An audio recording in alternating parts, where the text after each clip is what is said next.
Welcome to another deep dive.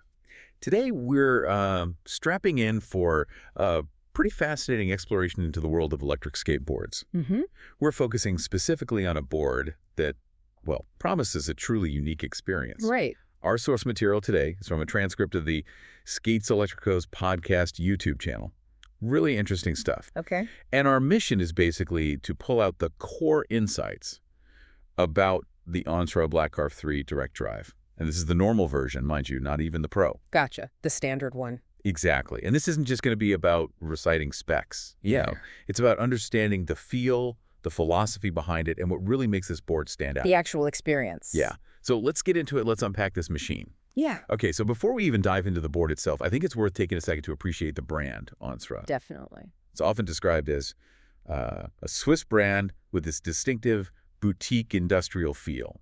Sounds cool, but what does that actually mean for you as a writer? Well, what's really fascinating and comes up again and again in the sizes is Onsra's almost obsessive focus on detail and meticulous quality control. Okay. Fabian, the founder, he's got a really hands-on approach. He's not just, overseeing things from afar. He's making sure every high-end component is right. Right. Which gives the brand this really distinct identity. It's definitely not about mass production. It's much more like crafting a refined product, almost like a small high-end car maker. Oh, okay. The podcast hosts even use this term MIMO, which Yeah. basically means like a deep care or even pampering for their customers and their product. Mimo, I like that. Yeah. And that translates, into a sense of exclusivity, maybe pride for the owner, knowing that every little detail has been obsessed over, not just built to hit a price point. And this intense focus on quality, that must mean some real tangible benefits for the customer too, right? Right. Not just the feeling, like maybe a better warranty. Exactly. Yeah, you see it straight away in their warranty. They offer a solid 2-year warranty on the board itself. 2 years, okay. And then a full 1-year warranty on the Samsung battery, which, by the way, is a hefty 600 watt hours. That's substantial. It is. And this confidence in their build quality, in the experience they deliver, it's really central to them. It's also interesting, the manufacturing is in China, like many brands. Yeah. But Fabian's direct, very meticulous oversight ensures that their exceptionally high standard is maintained. It really shows their dedication to craftsmanship, doesn't matter where it's built. And they also do something else that seems pretty unique, especially in this space. They offer different motor options for the same models. You can get direct drive or belts. Yeah, that's a great point. It really shows how adaptable they are and how well they understand rider preferences, even, regional differences. How so? Well, for instance, they specifically cater to European regulations, which often lean towards quieter motor systems. That's a big reason they offer the direct drive. Oh, that makes sense. But their innovation goes beyond that, too. They're known for starting trends like that honeycomb grip tape design you see around now. Oh, yeah, I've seen that. And they develop their own proprietary components, like right from the ground up. Everything from their ESC, the speed controller, to their motors, their precision CNC axles. So they're not just assembling parts. Not at all. They're genuinely building and refining their own stuff. They have a very small, focused product line. And that commitment ensures every board they release really reflects their specific design philosophy. Okay, so let's zoom in then. The star of our deep dive, the Black Carve 3 direct drive. It's described as quite a beast, but maybe not in that raw, power, aggressive way. Yeah. They call it a super street board, like a longboard street, but vitaminized. I love that term. Supercharged, basically. What are the key things that make it feel so potent yet refined? Well, for starters, it's a pretty big board. It's a full meter long. Wow. Weighs in at 14 kilograms, so it has some heft. And it sits incredibly low to the ground, only about 11 to 12 centimeters up with the street wheels on. That's low. It must feel stable. Hugely stable. And a big part of that comes from these massive 37.5 centimeter CNC axles. CNC, meaning precision machine. Exactly. Precision machine for tight tolerances, strength, a perfect finish, really contributes to that solid planted feeling.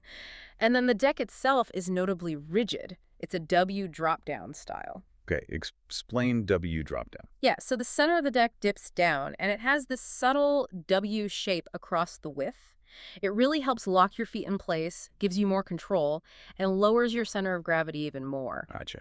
It's actually so well regarded, the reviewers mention that pros like Fred Uniday sometimes use just the deck itself for their own high-performance DIY builds. Whoa, okay. That's a serious endorsement. It really is. And the direct drive motors, That seems absolutely central to this board's identity. We hear direct drive thrown around, but what does it really mean for you, the rider? How does it actually feel different from, say, a belt drive? Yeah, that's a crucial difference. Direct drive motors, unlike belt drives where you have a separate motor turning the wheel with a belt, Right. here the motor is built right into the wheel hub. Okay, integrated. Exactly, and that design choice is key to why people like them. They're incredibly quiet. Silent ride. Almost, and they offer this really smooth, almost linear acceleration and braking. It's never jerky or sudden.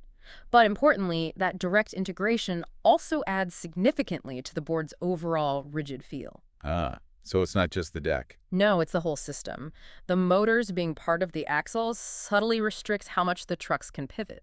Now, that's not necessarily a bad thing, mind you. Right. The reviewers explain it creates this very distinct, very controlled carving experience, especially when you're cornering at speed. It's more about precision, less about that super loose, surfy feel. Okay, interesting.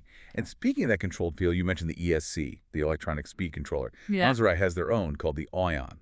Ah, yes, the Oyon. What makes their controller special? How does that actually translate into that smoothest, friendliest ride the reviewers kept talking about? The Oyon ESC is definitely a standout feature. It's a huge part of that fine, controlled feel. The reviewers were seriously impressed. They highlighted it as providing the smoothest, friendliest experience they'd ever had on an e-skate, period. Wow. What sets it apart is how configurable it is. You can really dial it into your preferences, tweak the power curve, the braking strength, exactly how you like it. Customization. Big time. The sophistication of this proprietary tech, you can really feel it. They also praised the remote that goes with it, said it's robust, shock-proof, works great for left or right-handers, and has this nice, clear color screen for your ride data. Sounds like a complete package. It really is. It's an ecosystem designed for intuitive control and a genuinely premium user experience. Okay, sounds like they've nailed the ride dynamics. Yeah. What about wheels? Can you swap things around for different surfaces or feelings? Absolutely. You've got good options there to tailor your ride. You can stick with Onzra's own 115mm street wheels, Okay. or they offer rubber wheels for a slightly different grip or feel.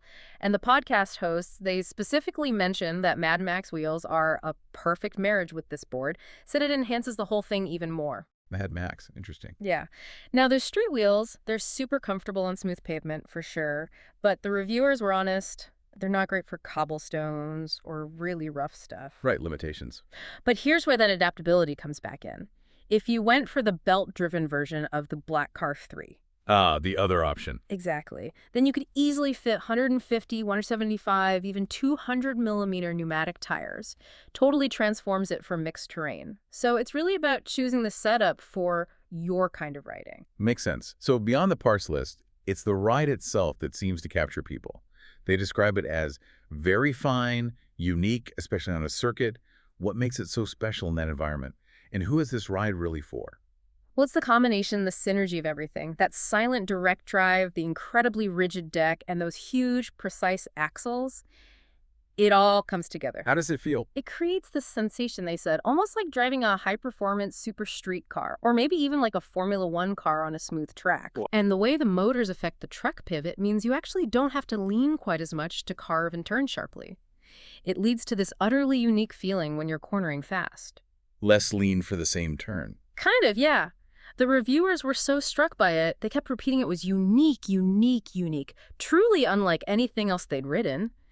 That feeling of being totally connected to the pavement where the board just responds instantly, almost telepathically. That sounds incredible for precision, for speed, but it makes me wonder, is it a general purpose board then? Or is it really specialized? Like if you prioritize a more surfy, flexy feel for just cruising around, is there a trade-off? That's a great question. And yeah, the answer is it's certainly not for every situation. Okay. The reviewers compare it to riding a Mamba, which for listeners might bring to mind something more agile, maybe all-terrain or free-ride focused. And they note it's a very different experience. So not a casual cruiser. Not really its forte. You probably wouldn't pick this for laid-back cruising or for tackling really varied rough city streets where you might want more flex or big pneumatic tires. Yeah. However, for what it is built for, it absolutely excels. It's incredibly durable for circuit use, fantastic for friendly competition, for shaving seconds off your lap times. Ah, okay. Track weapon. Pretty much. And surprisingly, they even said it's a good board for beginners to learn on. Really? Why is that? Because the direct drive system means way fewer vibrations compared to a belt drive. It makes it a very stable, very forgiving platform to get started on. Interesting. Less intimidating, maybe. Exactly. So it's really about finding the right tool for the job. The Yeah. Black Carve 3 offers this very specific, very rewarding niche for precision and controlled speed. Okay, that makes sense. And what about the price tag? On Sara, traditionally, they felt like a proper boutique brand, maybe a bit premium on the price. Yeah. But the sources hinted that's maybe shifted a bit. Has it become more accessible? Indeed. Yeah, that's a really significant point they made. Historically, Onsra boards were positioned as premium, often like 400 euros more expensive than similar boards from other brands. Right? That's quite a jump. It was. But here's the thing. A lot of the other big industrial brands like Meepo, Xway, Wowgo, they've significantly raised their prices recently. Market changes. Exactly. So now the Onsra Black Carve 3, even the Pro version, which is around 1600 EUR, it actually sits right at what the reviewers called a medium market price. So it's competitive now. Very competitive. They called it a semi-boutique option. You're getting those premium details, that meticulous engineering, that unique ride feel, but without paying that really high premium price tag they used to command. So better value proposition now. Definitely. It's a strategic move, makes them a serious contender for riders who want that next level quality and refined experience, but maybe felt priced out before. It's kind of democratizing high-end e-skating a bit, offering things like, carbon fiber battery covers, proper O-rings for water isolation, those single-piece CNC axles, details that genuinely set it apart, but now at a much more reachable price point in today's market. Okay, so wrapping this up. Yeah. What does this all mean for you, the potential rider, thinking about your next board? We've seen the Onsra Black Carve 3 direct drive isn't just another e-skate. It seems like a meticulously crafted super street machine, really designed for a specific exhilarating feel, especially if you crave that connection with smooth pavement, maybe on a track. Yeah, that precision feel. It's a testament to a brand that really seems to prioritize quality, innovation, and a distinct ride feel over just, raw power numbers or having a huge catalog. I focus. Very focused. And the podcast reviewers, they were incredibly enthusiastic, said they buy it again, called it different, and literally exclaimed, wow, what a board. It's clear this Black Carve 3 with its silent drive, that unique ESC, the rigid setup, it offers more than just transport. It's an engaging piece of precision engineering. Absolutely. And given Onsra's history of setting trends, their commitment to this focused approach, and now its more competitive pricing, it does leave you with an important question to think about.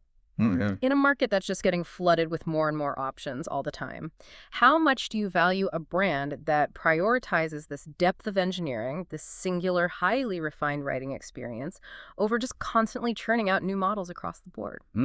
Depth versus breadth. Exactly. And how might that influence your criteria when you're looking for your next perfect ride? Is that specialized, finely tuned instrument more appealing to you than maybe a more versatile, do-it-all kind of board? Something to definitely mull over as you navigate all the choices out there.